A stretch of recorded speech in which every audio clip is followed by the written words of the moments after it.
when I'm going to be doing any canning. This is the book. It's my go-to. This was actually a gift from my mother-in-law and sister-in-law many years ago. But this book is to be trusted. It's up to date with all the scientific information for canning without risking killing yourself or anybody else. Mrs. Wages has some really awesome packets that you can purchase, and they are safe, proven, tested to can. I don't know if I'm going to be doing ketchup just yet today, because I think I'm going to be doing an Italian sauce out of this book. Now, if I'm not using this book or Mrs. Wages, there's a Facebook group called Canning, C-A-N-N-I-N-G, just canning. Nothing else fancy about it. They're a group of dedicated canners to safe, tested recipes. And then the other place that I get online and go see is the National Center for Home Food Preservation.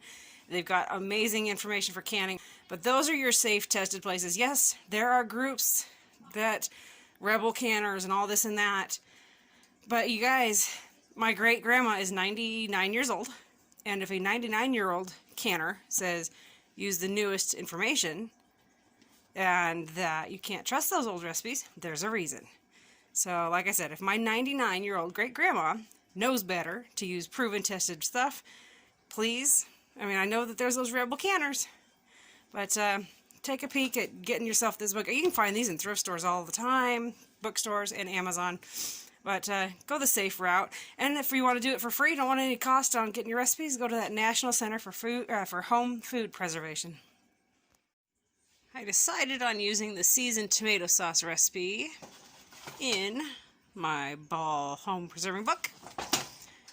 I love this book. So I've had this book since 2009.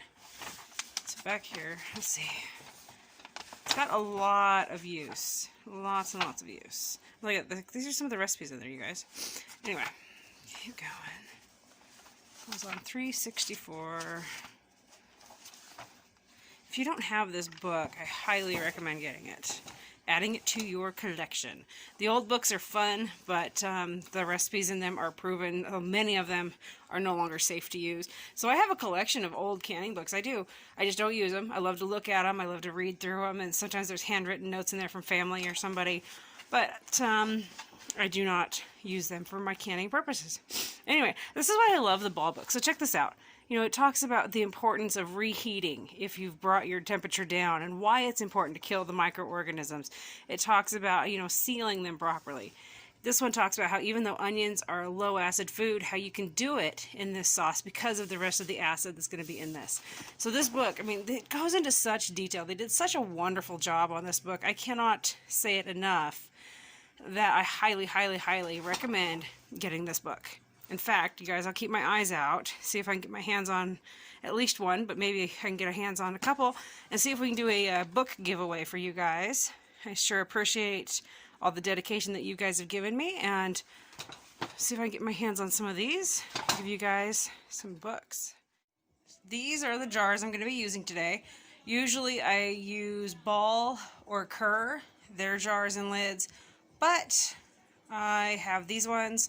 So we're going to give it a try. When you're opening your, let's see if I can do this one-handed. When you're opening brand new jars, so these are brand new. Oh, maybe. Nope, that one didn't. Sometimes they'll pop, like they sound like they're popping. Oop, just like that. And that's normal. It happens. Totally normal. When you have your lids for your jars, make sure you inspect them. Make sure that rubber gasket looks good all the way around. There's been issues this year with rubber gaskets on lids that are incomplete or extremely, extremely thin. And many, many, many canners are having problems with what they're canning not sealing. And then your shelf life goes from 18 months or so down to a couple weeks to a month in the fridge. So make sure, I'm going to be double checking every single one. Even though these are brand new, I'm still going to inspect every single jar to make sure there's no splits, cracks, anything like that. Check the seams, make sure the seams look good. I've had some where they've got a big old bubble in the seam, and I won't use those. Just double check your jars. If the glass looks thin or bubbled in any spots, don't use it. Alright, so the jars are gonna go in my dishwasher on a light wash with bleach. So even though they're brand new, I always disinfect. The rule this year has been not to heat your lids like this. Don't heat them because they're not sealing. Whatever's going on, the new process, don't heat them is what they say. I'm still going to put them in some water that's warm. I don't know. I mean, the thought of just taking a lid that's not been used in hot water and sterilized just seems so weird to me. So I'll put them in some water and just have it on low, I guess. Because I don't like the idea of using it without it being in that sterile environment.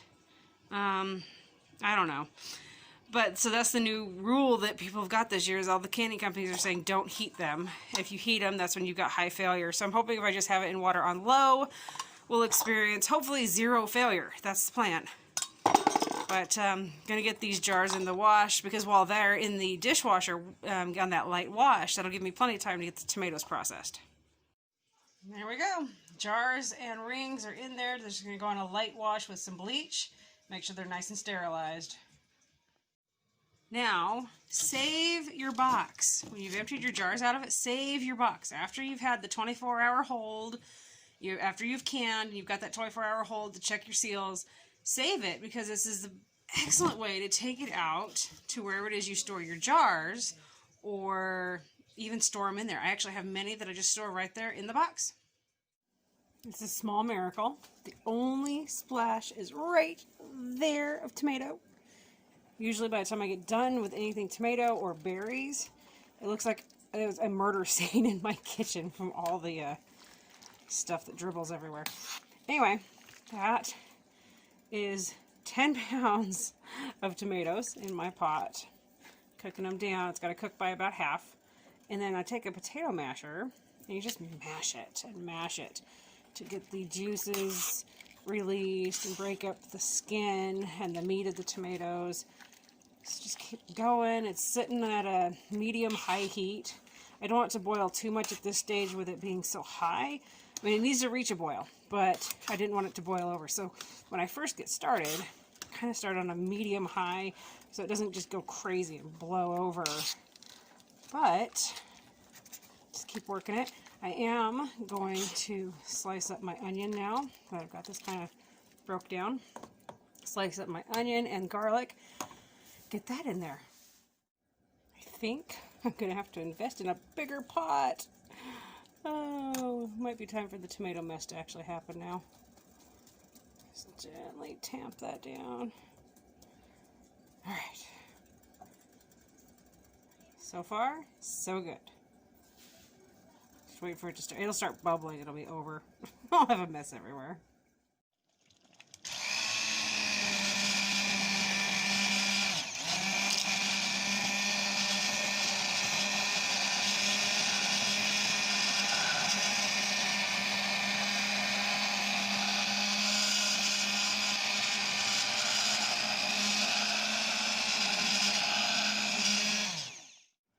I absolutely wish you guys could smell my house. It smells like I've walked into an old pizza factory or an old spaghetti factory. The flavor, the smell, everything in the air. Oh my gosh. So as you can see, it's not chunky anymore. And I will show you my trick. It's an immersion blender.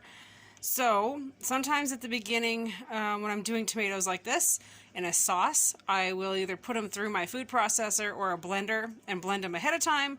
Or this time I chunked them ahead of time and then was just cooking them down.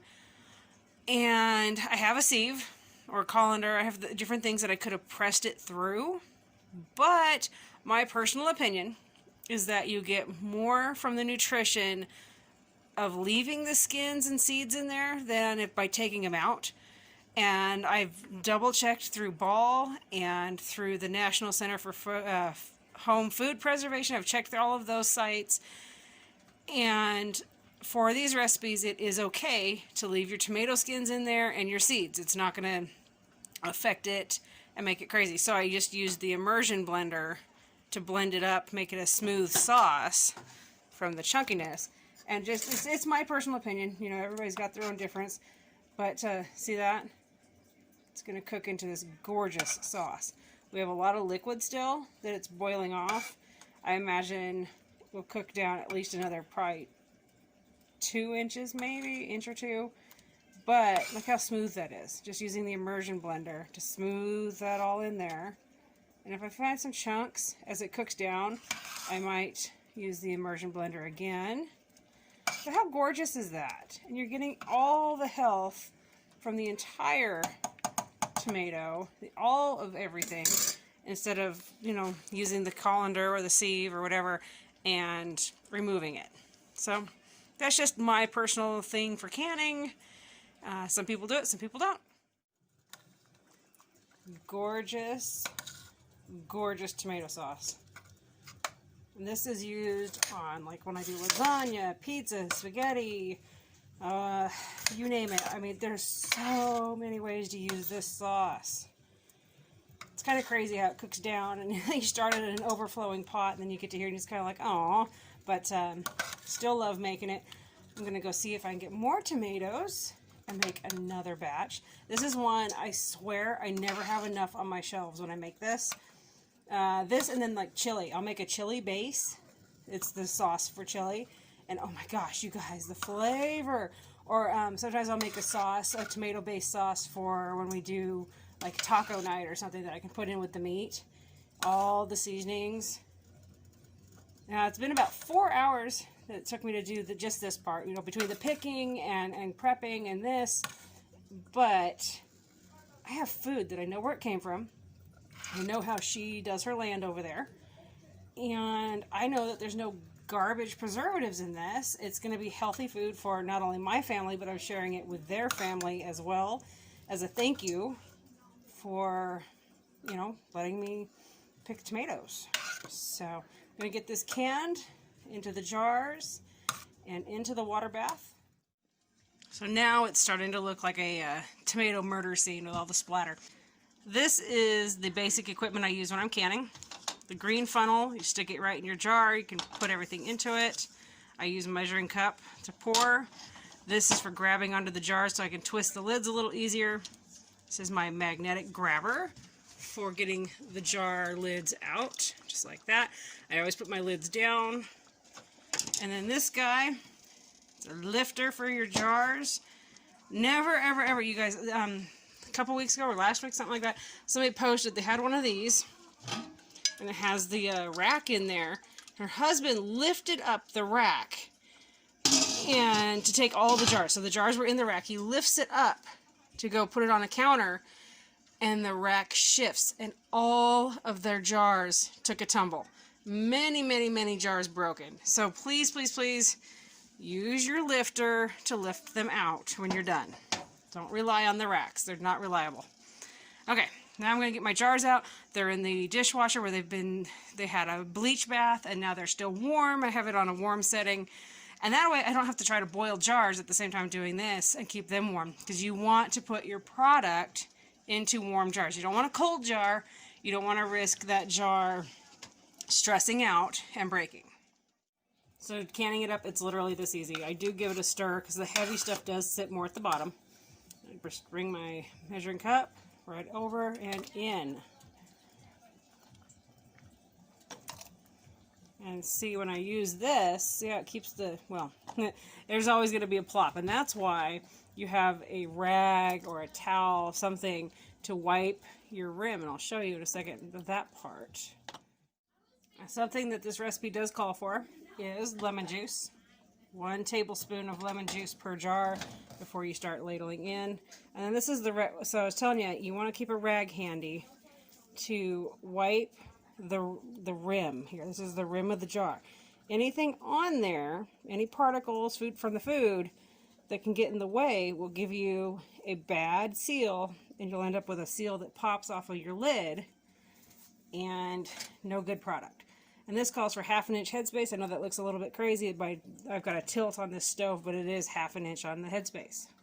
Now I'm just going to get in here, grab one of these, over, and I don't touch the bottom. It's going to have the food, so I can keep it sterile. And then I'll put my ring on there, ring it, and you want to do it tight, not too tight, because then you'll end up with a crinkled lid.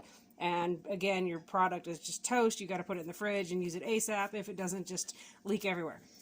You want your ring tight, but not extremely tight. You don't want it muscle man tight. There we go. 6 jars of tomato sauce. I'm going to get these put down in the water right now. It's lifted up on the rack. I'm going to put the rack in there, make sure there's 1 inch of water above the tops of these jars, and then bring it up to a boil. Once it hits boil, that's when you start your timer. These ones go for 35 minutes at a boil. And then see how at the end it says to wait 5 minutes before you remove your jars? I actually let mine totally cool in the canner. It's just, I've had exploding jars happen before by taking them out and then they hit the cool air and they explode. It wasn't fun. I painted my kitchen in Emmett, painted it purple with blackberries, and thank goodness Henry, who's now 16 but at the time was less than 2 years old, we had literally just been in there, and I put everything on the counter, brought him out of the kitchen and sat him down in the living room. We were playing, I think it was with blocks or something, cars, and heard this gosh awful explosion, a bang in the kitchen, followed by another one, because when one jar went off, it triggered another jar, and I painted my kitchen purple.